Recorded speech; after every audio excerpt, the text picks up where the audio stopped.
I think it's a big day for the country. For everyone, whoever I met, felt that Priyanka should be in the parliament. And they've seen Priyanka campaign for everybody in the family. They've seen Priyanka be in people's troubled times and, go to every corner of the country to meet people. And they have real hope in Priyanka.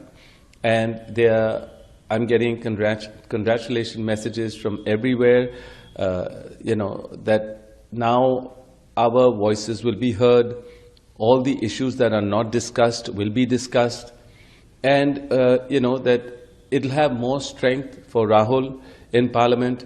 And yes, me and my children are very happy with this moment, as we've always wanted her basically to have a place in politics, like not only to campaign or not only be for other moments. I mean, to be in Parliament was significant, because I think she's worked very hard, and she's belongs in the Parliament, I think. So it's a very proud moment for me, my children and myself.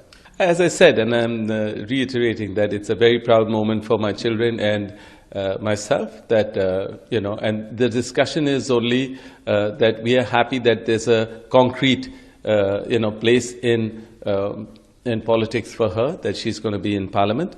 That's it, and we are very happy that, and we were, obviously hoping that everything just goes off smoothly, and, that nobody gives any kind of negative thought or standing up with any kind of negativity. And so I thank the government as well as everyone in Parliament that it went in a decent, dignified way, and Priyanka was able to take her oath, and the whole nation watched it, and they're very happy that Priyanka is in Parliament.